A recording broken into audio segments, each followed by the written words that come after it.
better get one. Good afternoon, ladies and gentlemen. Welcome to the Dawson County Board of Commissioners work session. Today is November 19th, 2020. We'd like for everybody to find a seat if you would. Order in the court. If there's not enough, we'll find some more. If everybody would take a chair. We might have to hunt a few more chairs. Well, there's some up here. I mean, Yep, come on up here. We got some chairs up here for some people. is that behind you? vacant? Couple right there. If everybody take a chair, that would be great.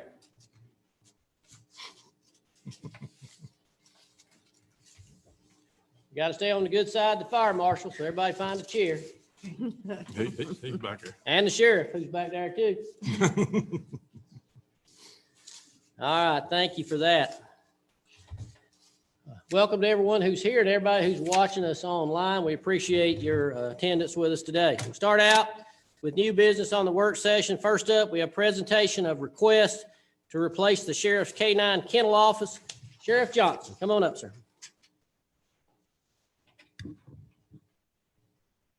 Thanks, Jerry. Good afternoon, board. Good afternoon. Afternoon.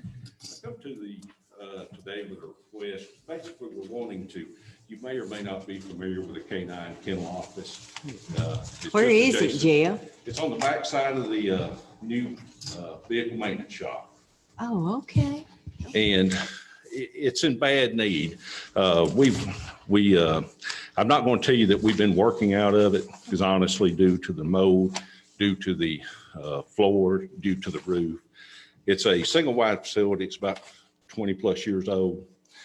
And so this year, what we would like to do, unfortunately, due to the COVID, if there's a bright side to it, we have some money left over in our budget this year.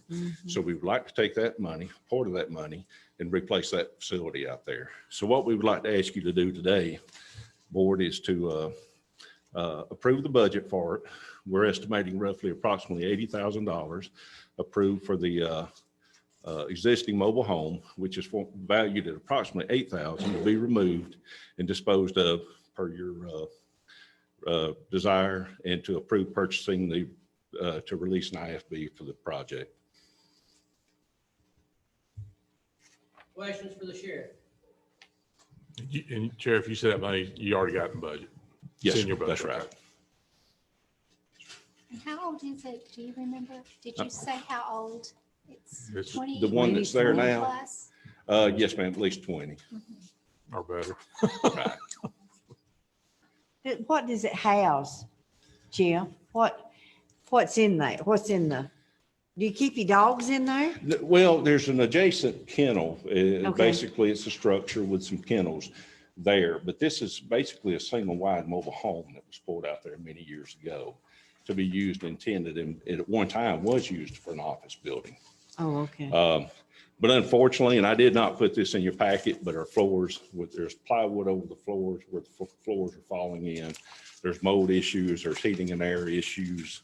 There's just a lot of problems with it. There's electrical issues, and it's honestly, it just needs to go. And you've got the value of is $8,000. It doesn't sound like to me. Am I reading that right? That's right. That's right. Okay. And that was a number that was provided to us through the county. It was. Right. So are we going to sell it for 8,000? I mean, You may be hard pressed It to do doesn't sound that. like it doesn't sound like it's worth anything. That was what it was valued at. Miss Melissa, please help me. Well, that's what it was valued at. Sort of take it off our inventory. So on our inventory list, basically, that's what they've got it estimated worth value. That's of it. correct. Yes, sir.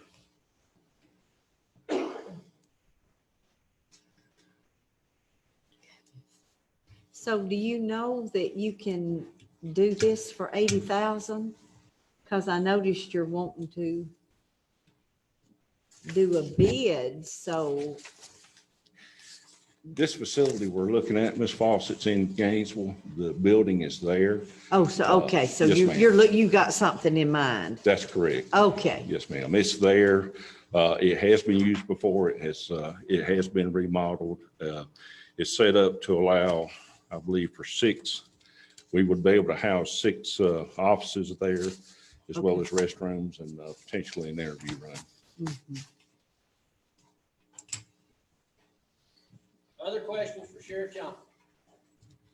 So it's offices for your canine handlers, and if they're training, they change out and put on their gear and stuff like that, and place to go to the bathroom and. That's right. We'll use it for some investigative Mhm. places. We'll use it for our canine handlers as well as our traffic units. So Yeah. we're basically, as our office has grown, you just haven't had that much office space. So this will help us take care of that. Do we need to vote on this tonight? Yes, ma'am, please. Just due to time. Y'all good with moving that to the voting session? Yes, sir. Okay. Thank you, sir. Thank you.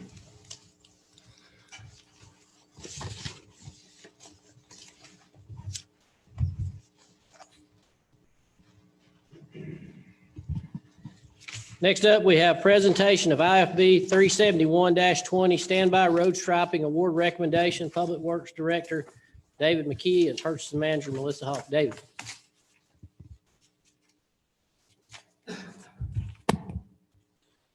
Thank you, Mr. Chairman. Commissioners, I was making sure Melissa wasn't trying to beat me to the podium. I was going to let her take it. Every couple years, we bid out road striping. This is nothing more than it sounds like. It's just our standby road striping contractor. When we pave a road, obviously we restripe it. There are also, doesn't just have to be repaved. We do have a brief presentation. This is all budgeted items. These are items that we have currently within our budget, either LMIG, SPLOST, general fund, some type of budget that's currently budgeted for. Since it is a public works contract and roads contract, it has to be approved by the Board of Commissioners. So if you're wondering why we're bringing something before you that is budgeted and approved, it's because you have to approve the contract with the standby consultant. A little bit of Well, we'd background, like to know what's happening. of course, and that, absolutely. It's good to know. Again, the policy and the state law that I just referenced, because it is a road contract, it has to be approved by the commission. Released on October 1st, and it was open on October 28th. We did receive 3 offers. It was bid according to policy, just as you're accustomed to seeing with each of our bids. Scope of work, just as we said, it could be anything from striping existing roadways. We've actually used them on some striping of parking lots. Our current standby striping contractor, which was formerly, if you recall, was Parker Striping. Parker was bought out by Peak. So when you see Peak in just a second, here's the 3 that we did receive. Peak pavement markings, that was formerly Parker Striping. Peak's always been around, but they bought out Parker. And truth be known, we still deal with the same people. It's just under a different name. Lovett with LLC, Lowe and Rob Lovett there. And then Roadside Specialties are the 3. Peak Pavement Markings LLC was the low bid. And there's several different items that we bid out. We bid out high build, we bid out temporary paint, and different products. So depending on what the product is, obviously you can see the pricing there. And overall, they are the low bid. There's no guaranteed contract amount with this project or with this contract. It's just an as-need standby service. So staff requests that we accept the bids for Peak Pavement Markings LLC, and then we award that standby contract. Questions for David? I was going to ask, are you familiar with this company? But you are. Yes, we are. Yes, Since it's you formerly had Parker, used- yeah. still the same employees that we deal with. We still call the same numbers. And then prior to Parker, we have also dealt with Peak when they were 2 separate companies. Oh, okay. So yes, we have dealt with Peak, indeed. Good. Is that something you need moved, or is that? No. I didn't know if you Just need to our use them. normal Okay. normal schedule. Hey Dave, this is Chris Gaines. I'm remoted in, but hopefully you can hear me. But you there? Yep, we got you. So it probably sounds like God is speaking to you there for a second. Coming through the speakers. Yes, I thought it was. Along the same lines, it's not our project, but you and I had a conversation that was driven by a citizen inquiry the other day.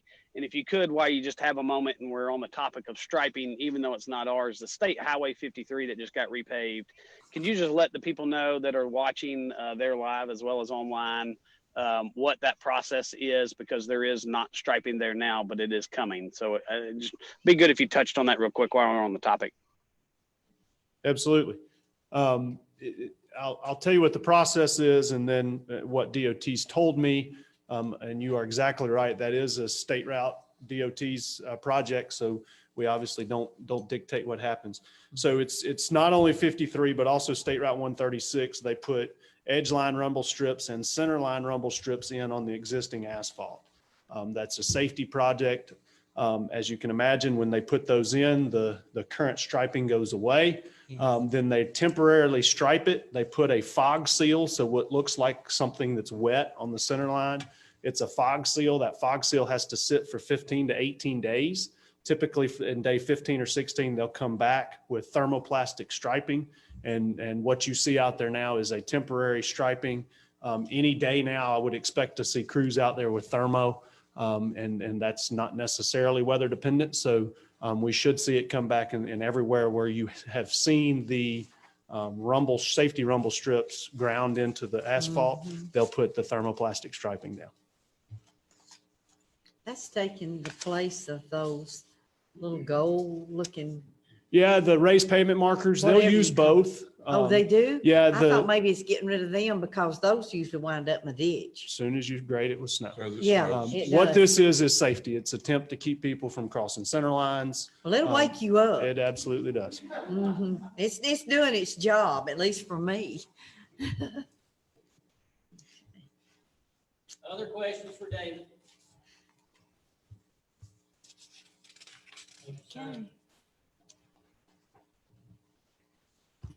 Next up, we have presentation of residential plan, community zoning, district road maintenance. David, you're going to do that as well.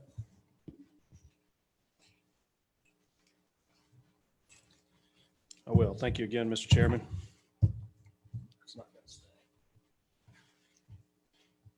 Let me get logged on here. Okay. Several months ago, as many of these projects that have been approved years ago are being developed out, we find, I don't want to say errors or omissions or anything like that, but we run across things from time to time that are very confusing for both staff as well as the developers. What we're talking about tonight is as it relates to road maintenance. More I dig into it. It's not only road maintenance, but it's also placement of utilities and different things within RPC zoning. Our current RPC zoning, and if Jameson jumps up and down, we'll know that I may not be speaking exactly what it says, but I believe it is section 315. Yeah, section 315 in our land use resolution is RPC zoning. There's a section 315K talks about roads and utilities. RPC zoning, I'm sure we're all aware of it. That's our Big Canoes, Chestatee, the Black Mill Preserve, almost all of that development down around Harry Sosby that's being developed now is all RPC. So there's some language in that section K that talks about roads and utilities. There's a section in there that says all roads shall be private. So that's really what's causing the confusion and my reason here today. What I'll ask you is I'll give a little bit more background information and talk about kind of how we got to where we are today. But at the end of this, what I'm asking for is allow staff to go through the process of a language change in the land use resolution and to mirror an existing ordinance that we have on the books today Actually, perhaps what it would do is it would just delete the language as it relates to roads maintenance and utilities placement, because that is covered under our subdivision regulations. So that's what I'm asking you for today. So the language that's there specifically talks about all roads within RPC. Again, that's geared towards, that's an old language, just like many of our ordinance. It's old language. It's geared towards residential planned communities that are gated, big canoe, and again, much of chastity. However, what I'll say is in reality, we have many residential planned communities that have county maintained roads in them. Chastity is one of them. Nightfire and Dogwood, both are county maintained. So by the nature of what is actually happening in reality, it's somewhat contradicting to the zoning. So in 2010, we updated our subdivision regulations and address many of these issues for privately maintained roads and public maintained roads. We have very specific language in here that is not tied to any zone. And that was our goal when we developed this subdivision regulation. So if you're developing a subdivision, regardless of whether you're developing it in RA or RPC or any zoning, it could be a commercial subdivision, you have to follow our subdivision regulations. That's what we review. That's what we go by. That's what developers go by. We have language in there that all privately maintained roads shall be constructed and meet public road standards. So the roads have to be built to the same standards. We have our bonding information, which protects the residents or the commercial property owners in there. And if it's elected at the beginning of the process for the roads to be private, there is a path they have to follow for those to be private. There's language that has to be on the final plats. There's language that have to be on the individual deeds as referenced in our subdivision regulations. And all of those items have to be followed. And there's very, very lengthy language in our subdivision regulation, some of which in the utilities and the roads contradicts this specific section in RPC.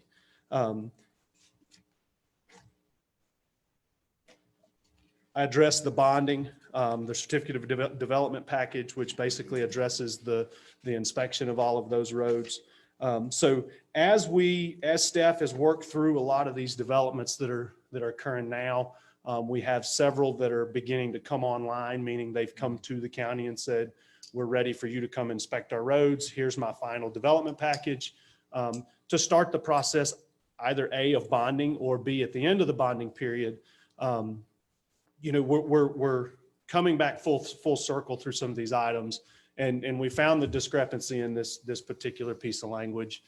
So what I would request is that you allow staff to move forward, and I've worked with the planning department in Jameson, and then we will move forward with making a language change in the RPC zoning to mirror what our subdivision regulations. And again, in reality, what's going to happen is that section K would just be deleted from the RPC zoning because it is all 100% covered under the design standards in our subdivision regulations.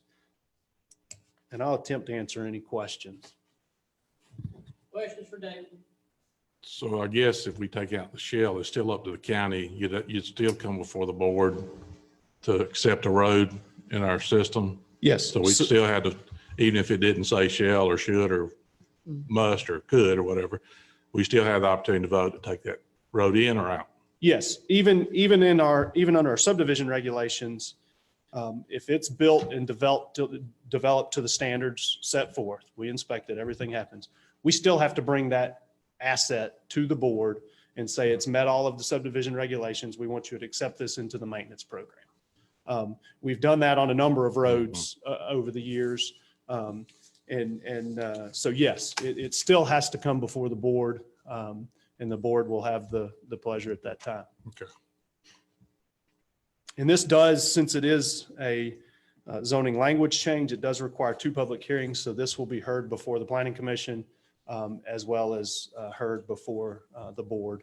And then at that second hearing, the board as a zoning would have the opportunity to vote for the change.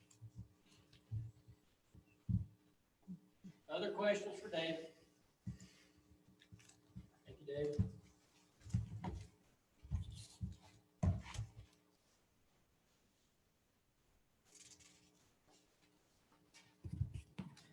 Next up, we have presentation of FY 2022 Georgia Department of Transportation Federal Transit Administration, Section 5311, Transit Contract, Senior Services Director, Dawn Johnson. Dawn. Thank you, Chairman. Good afternoon, Commissioners. I'm here before you this afternoon to request for FY 2022 already, GDOT FTA Section 5311 Transit Contract Approval, and to ratify this tonight. It's due the 1st of December. This is the continuous grant that we come before you each year asking to partially fund. It's a 50-50 match that provides public transportation for our Dawson County citizens. We're not asking for any buses this year or anything except administrative and operating budget. And it's a total of $149,835, and that is our 50% match. So the state and federal funds will be $149,835 as well. And our buses are back on the streets. We've been back, I guess, since July or August out there servicing, and we're staying busy. So I'm glad we're able to provide this service still to the citizens of Dawson County. Not only our seniors, but those that are needing rides to work or doctor appointments and visits and groceries. Are there any kind of changes in this? No. Still same? Same thing that we go through every year. And also remember that we get funds from DHS to offset this. And our funding is usually $65,000 a year. Oh, okay. So that pays for our senior rides that we get because anybody over the age of 60 are free. And then those that are under the age of 60 pay for those rides, and that goes back in to help offset the cost to run the buses. Oh, okay. Other questions for Dawn? Thank you, ma'am. Thank you, Board. Thank y'all. It's probably one of the few things that the state actually gets ahead of herself on. Already in 2022.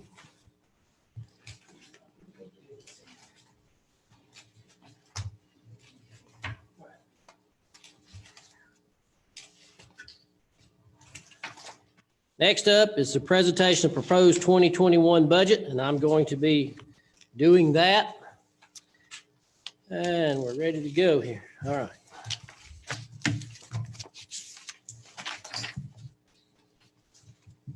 I want to start out by thanking our finance department, Miss Vicky and Natalie and the staff for all their hard work in helping us to get this budget presentation together. We've been working on this budget for quite a few months now based on the COVID and everything has slowed us down, and thank the board for their attendance and all the budget hearing meetings that we had with the departments and the elected officials to get to this point today. Our goals in the budget was to prepare a realistic revenue-based budget. The budget conforms to the reduced millage rate from 8.8089 to 7.885. We want to be able to at least provide the same level or improved level of funding for our departments so they could keep the level of service that they have been providing our citizens. We wanted to make sure that we allowed our departments and agencies an opportunity to present their requests to the full board during our public hearings, which we were able to do.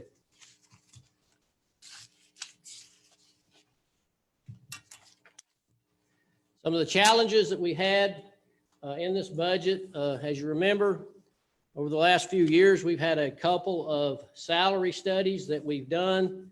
In this last salary study, we still have some employees that are not at what they call the 105% level that the rest of our employees are. And so we did put some money in this budget to bring everybody up to the same, and that's that $110,000 figure. We'll talk about that a little bit more.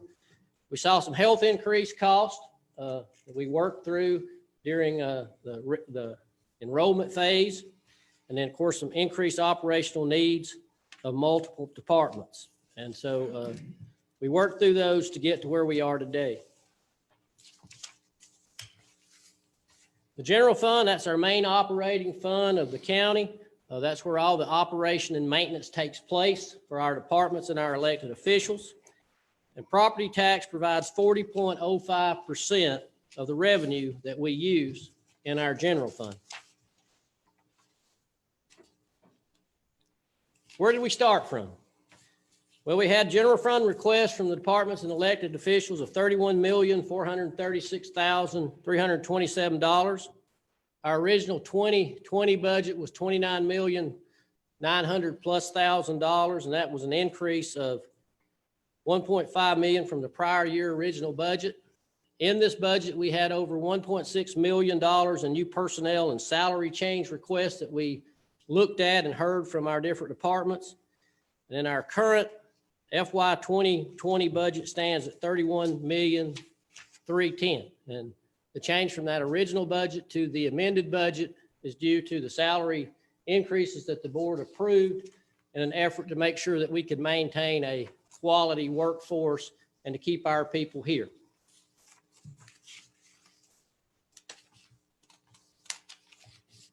From the general fund revenue changes, obviously we had uncertain times during COVID. And so in those changes and now still some uncertain times in how things are going to go due to political changes. One of the things we did is we didn't overestimate. We tried to be very conservative in our revenue projections that what we had projected is actually what we will be able to get to. The proposed budget that I'm going to provide that we're doing today includes the use of fund balance reserves of $1.926 million. And we have a healthy fund balance, as you heard Ms. Vicky discuss, I think at our last meeting. So here are the revenues, where we get revenues from for the general fund. Property taxes, as I said, is the biggest piece of the pie, 40%. And then you have local option sales tax, other taxes, licenses and permits. That's down a little bit because we anticipate a little bit less business due to the COVID-19, and especially now that it has started back up. Charges for services are up a little. Fines and forfeitures are obviously down because our court systems are not doing a whole lot at this particular moment due to the COVID. Investment income, donations, you'll see a blank there because nothing's put in the donation account till we actually get a donation. So we put that in after the fact. And then miscellaneous revenue transfers in. And then, as I said, the use of fund balance. You'll see the total for 2021 proposed is $30,645,860. If you look at the amended budget for 2031,310,774, that is 2.12% less than the budget currently is for 2020. This is a pie chart that shows where those revenue sources, and the biggest piece of the pie, as I said before, was property tax, and second largest, 26%, is your local option sales tax. These are the proposed general fund expenditures by function. We divide these out into general government, judicial, sheriff, public safety, public works, health and welfare, recreation and culture, housing and development, and other financing uses. And you will see has the revenues, the expenditures balanced with that number.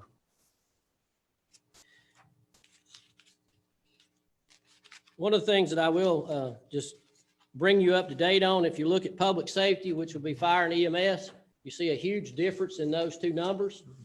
If you remember, during the COVID-19, we did receive some CARES Act funding, over $1 million. And so that is the difference in that, because that would have been grant funding that we got from that was used to pay salaries for fire and EMS personnel that were working diligently through the COVID phase. And so we were lucky enough to get some of that grant money. And so that made that change from 20 to 21. So we didn't exactly add another $1+ million to public safety. General government, this is the departments you see here: Board of Commissioners, County Administration, Elections and Registrar, General Government, Finance, Information Technology, Human Resources, Tax Commissioner, Tax Assessor, Board of Equalization, Risk Management, Facilities, and Public Relations. And you'll see that that's an 8.8% decrease, the proposed 2021 budget over the amended 2020 budget.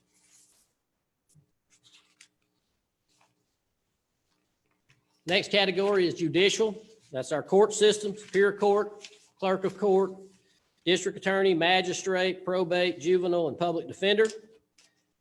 And you will see that there's a slight decrease in the 2021 proposed budget over the amended 2020 budget of 0.43%.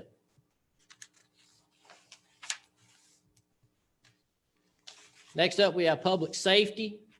Included in public safety is marshal's office, fire marshal and prevention, EMS, coroner, EMA, and the Humane Society.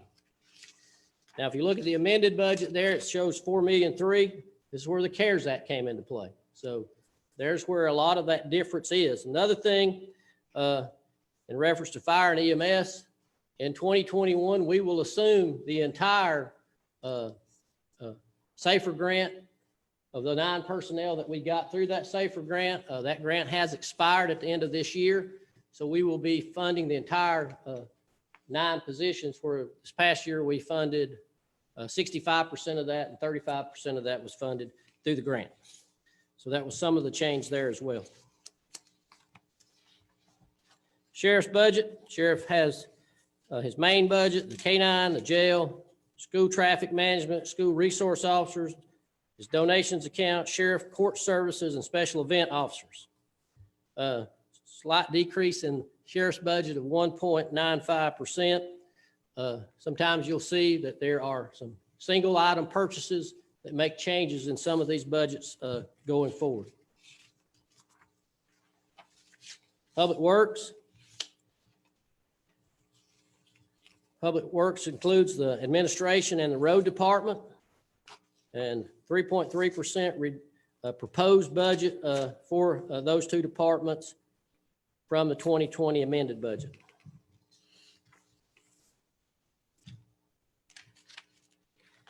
Health and welfare. You got health department, Good Shepherd Clinic, CASA, DFACS, No One Alone, indigent welfare, senior center, senior services donations, Medicare Silver sneakers. That's 11.39% reduction. Now we'll go back and remind the board that we did have a request from the Good Shepherd Clinic, a one-time request for an increase from 3,000 to 20,000. I did not put this here because I wanted the board to make that decision and have some discussion on that. They do an excellent job for us, and I am not opposed to that, but I wanted the board to have some discussion on that. We also heard from Avita for the first time. They made a request for 15,000, and also going to ask you as board members to make some type of recommendation in reference to that as well. Culture and recreation is our park donations account, our Parks Women Club, our park pool, our War Hill Park, and our library. And all of those together is a 3.30% reduction from the 2020 amended budget. Now you'll see the donation account as well, the Women's Club. Those will change as donations come in for those 2 items. Housing and development is conservation, county extension office, planning and development, and the development authority. Slight increase of 5.59% in housing and development. Some of that's in planning and development due to some software that we had approved as a board, and now we have to make sure we keep that up, the maintenance on that as well. So that's where that increase, most of that increase comes from.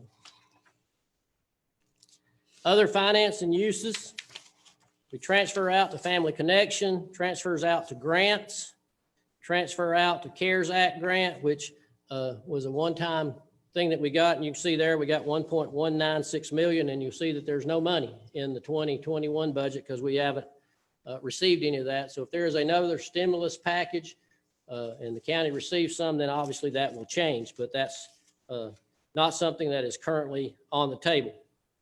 Transfer out to capital and transfer out to fleet. When we talk about transfer outs, we talk about transferring from the general fund to these funds to make them able to do the things that they need to do. Like fleet, we buy equipment and different things for it, and then that's transferred to the different departments. Transfer out to 911. As you're familiar, we do get the $1.50 for the E911 on phones, but that's not enough money to cover that department. So we have to transfer funds into that to make that work, as well as our GIS as well. But even with that, other financing uses is 41.93% reduction is going to be the recommendation. This is expenditure allocation pie chart. Sheriff is the largest expenditure at 28%, and then public safety at 20%, and general government at 18%, then judicial at 11%, and then on and on. Some of the proposed budget highlights, we were able to see a decrease in our debt service payments from $520,838 in 2020 down to $344,190. If you'll remember, we, in conjunction with Etowah, sold off a piece of property. We're able to pay off that debt that had been on the books since 1998. And so we were able to take that off. We've included some contingency funding, and then also we have $250,000 budgeted in our attorney fees. Some of the highlights, I'm asking you to approve to transfer $659,445 from general fund to capital improvements. We'll break that down for you a little bit more here in just a few minutes. And we're going to put $100,000 for potential health insurance increases. We try to do that annually to where we have money already in the budget for what we already know is an annual cost. And the total decrease of the general fund from the prior year amended budget of the 2.1% is $664,914. The personnel that I'm going to recommend to you are the 6 new firefighter EMT positions for Fire Station number 8. As you're aware, with Splosh, we're building a new fire station on Sweetwater Juneau Road. And that is to be completed somewhere around the end of this year, at the very beginning of next year. And we will need manpower for that will allow us to operate that station and give those people in that area who have been very patient and waited for a very long time for a fire station the opportunity to have an ISO 3 rating like the rest of us have, and have a huge savings on their insurance premiums. And also, I'm recommending to you an IT director upgrade. If you'll remember, we've named a new IT director.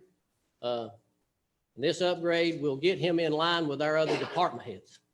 And so that's approximately $16,000. So I am recommending that upgrade so that he will be in line with the other department heads and our elected officials as well. As I said, Capital Projects Fund is funds transferred out of the general fund, and I'm asking you to approve transferring $659,000 to that capital fund. This next slide breaks down what I'm asking you to do. $312,000 for priority 1 and 2 vehicles that need to be replaced. If you remember Shannon, our fleet director, he made that presentation of the list of vehicles and the ones that needed to be replaced that were not cost efficient anymore. They were costing us more to maintain than they're worth. And so he's made that recommendation. And I will ask you, if you decide to do that, to adopt that as a lump sum to allow David and Shannon to be able to purchase these vehicles. And that will be in addition to the money that's already in the vehicle fund. There's approximately $100,000 in the vehicle fund. This money here, the 312, will only buy the vehicle. We have some of those vehicles. There'll be emergency vehicles that will need some lightings and some radio. And then the money that's already in there will help us put the necessary equipment in these vehicles so that they can be ready to go. But I will ask you to adopt that as a lump sum. And the reason for that is, speaking to Shannon, if we do them individually, sometimes the bid might be a little bit more than what was budgeted for that single car, and the next one might be a little bit less. If we do it as a lump sum, they don't have to keep coming back to try to make that work. And we've decided a couple of years ago that we would use his expertise in determining which vehicles and what kind of vehicles that these departments should have. And so I'd asked you to do it that way. Also, asking you, as part of that, $250,000 for needed IT upgrades. We've made a lot of progress. If you remember in the budget process, there was approximately $400,000 more dollars of upgrades that needed to be done. And I recommended 250,000 of that. And I would ask that when you do that, if you do, that let IT determine what the priority would be for that, being they are the experts in that particular field. Recommending some $97,445 for the sheriff's office equipment. The sheriff had asked us for body cameras and bulletproof vests. And what I'm recommending is that $71,225 for body cameras in 2021.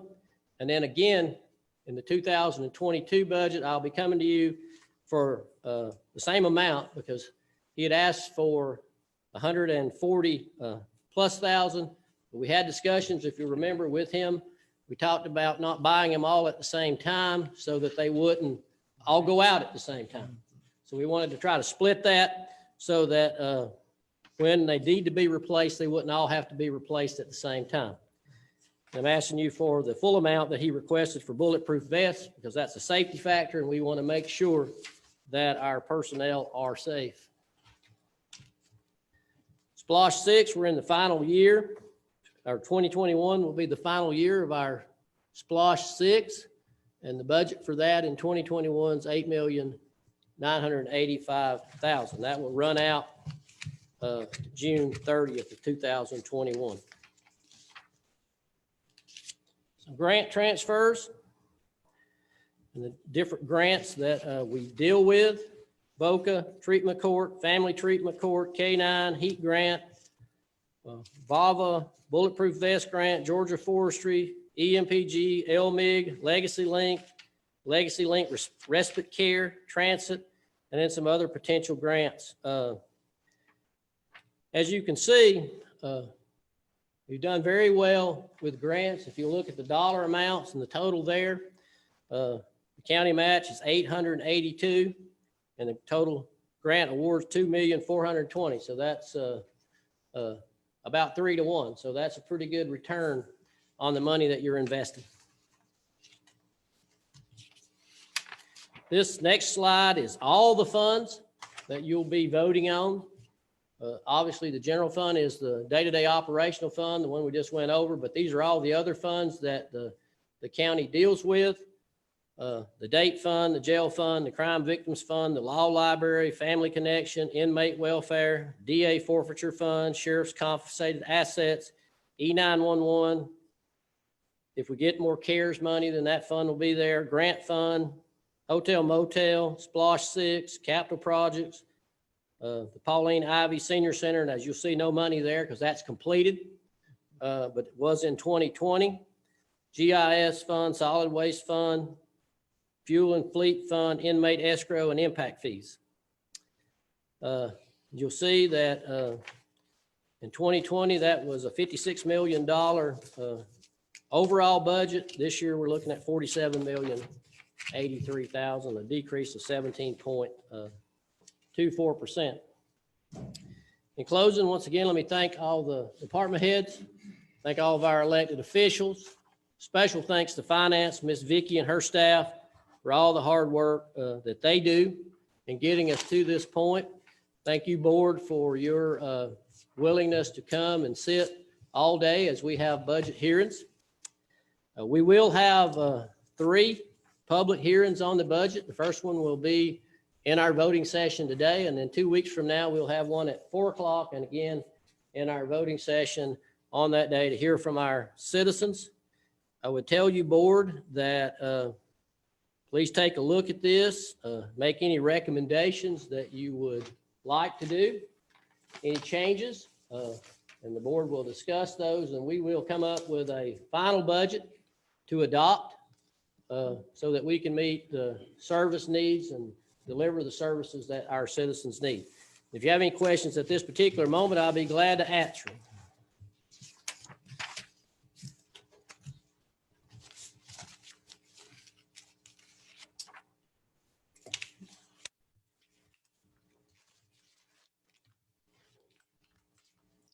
All right, hearing none, we'll move on. Next up, we have the county manager report. David. Thank you, Chairman. Good afternoon, Commissioners. I just have two small items to bring you forward, and that is that you got your key indicator reports for the month of October, as well as the list of agreements and contracts that were in your packets. Be happy to answer any questions you may have about that. And the county offices will be closed next Thursday and Friday, November 26th and 27th for Thanksgiving. And that's all I have. Questions for the county manager? Thank you. Thank you, David. County attorney report. Nothing public to report, but I do have a couple of items for executive session under litigation. Okay. We will go into that after our voting session. All right, we do have a public hearing that we need to conduct. And this public hearing is reference to our Community Development Block Grant Program, Section 3, Grant Number 17P-Y-042-1-5997. This is closing out of that grant. This is the first of one hearing that we have to have. Dawn, you going to do that, or is Melissa going to do that? Or both? All right, she's pointing at you.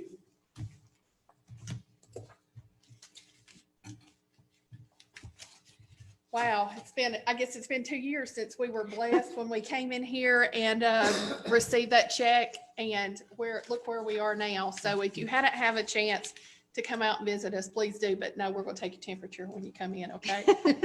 We're practicing safety. I'm not going to repeat the grant number because it's a long one, isn't it, Billy? But this is our chairman. This is our project closeout for our work session, November 19th, and we're so glad that we're here.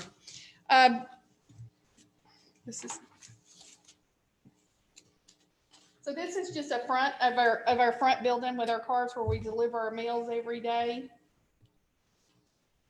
Our front entrance there where we can drive under. This is where our buses can actually drive under, drop our clients off. They can pick them up out of the weather, and we can unload and do all that we didn't have before.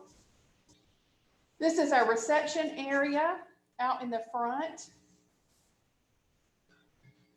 And I'll go over a little bit about the background of the grant. So on March the 22nd of 2018, the Dawson County Board of Commissioners unanimously approved a resolution to submit an application to the Georgia Department of Community Affairs for the Community Development Block Grant, also known as CDBG. On July the 1st of 2018, Dawson County submitted an application to DCA for this grant, and on October the 20th, Dawson County was presented the award of $750,000 to aid in the construction of the new senior center building. This amount is the maximum sum that can be awarded to a single entity. So we were very excited when we were able to get the maximum award that was out there. On November the 1st of that same year, the BOC unanimously approved to accept the grants funded. These are some more our finance office, our staff break room, and most of our offices are generally the same.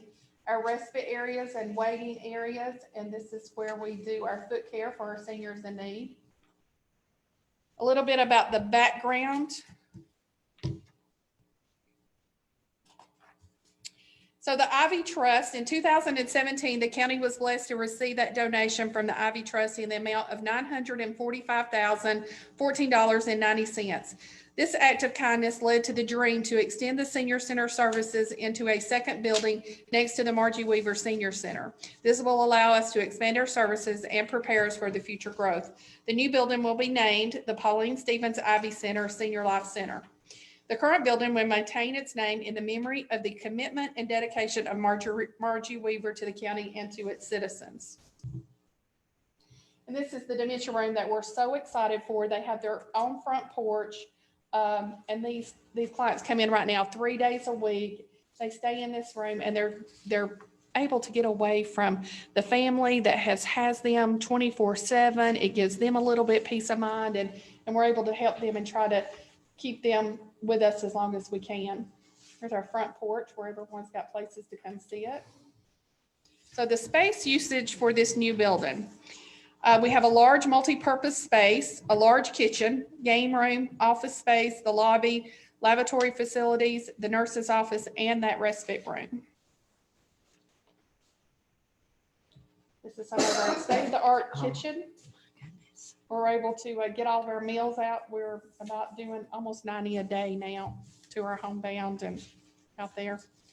This is our multi-purpose room where we started bringing them back in last week. This is our second week bringing them back in on staggered times. So the construction contract, the Board of Commissioners awarded the Senior Center construction contract to Diversified Construction of Georgia, Inc. on September 20th, 2019. 17 separate U.S. Department of Housing and Urban Development HUD procurement laws, rules, and regulations were required to comply with the CDBG guidelines, all of which were met by the awarded contractor throughout the contract period.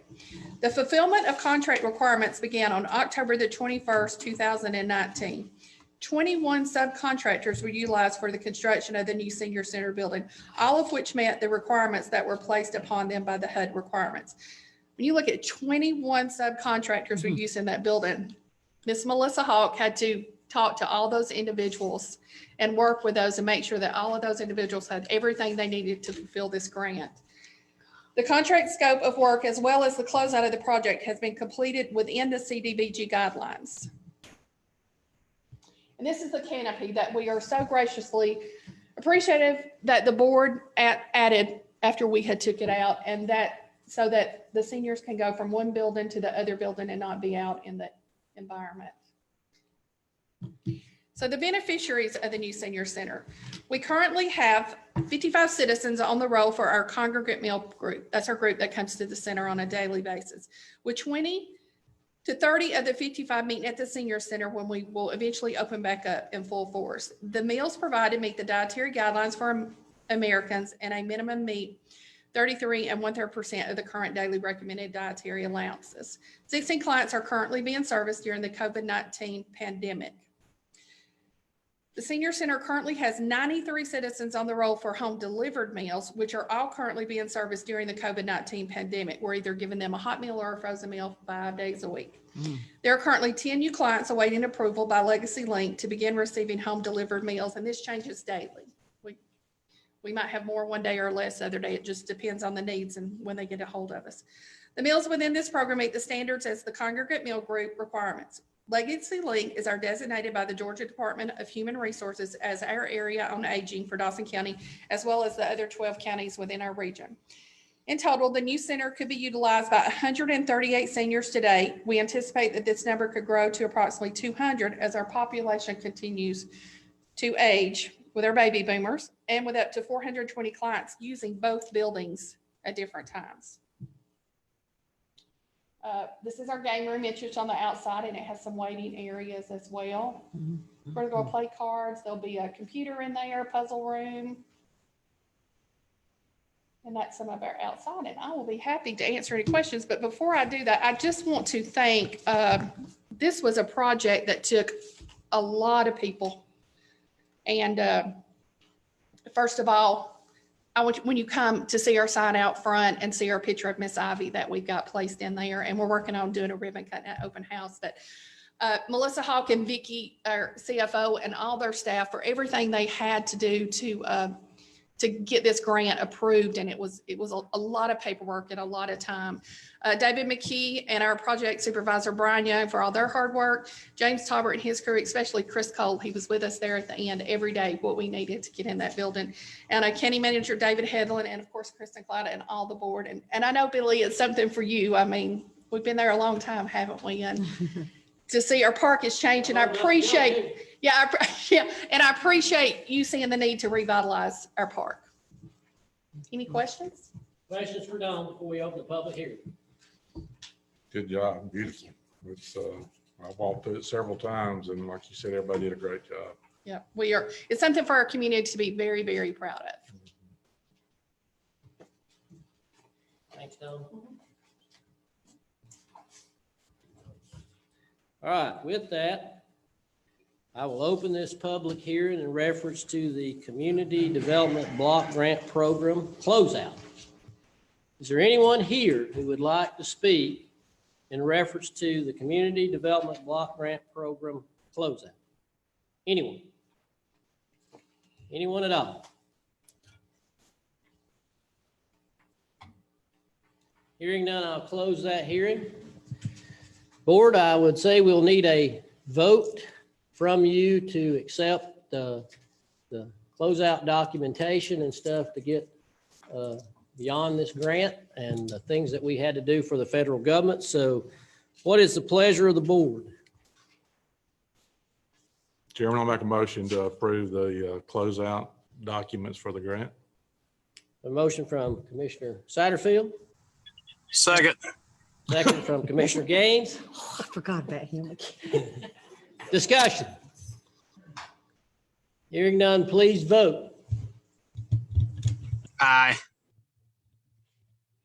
All right. He's gonna give me a heart attack. So Yeah. that is approved 4-0. Thank you, Dawn. Thank you, staff. Thank you, everyone who had a part into that. Great looking facility. At the same time, they made major renovations to Veterans Park, built a new pavilion, a new all-purpose field, and several other very important renovations to Veterans Park that makes it a lot more useful facility for our citizens. And so great coordination there and great work. And David, thank you for heading that up and your staff for such a great job. All right, so that's all we have with our work session. We'll take a few minutes, let everyone get everything organized, and we'll be back for our voting session. Thank you for your attendance.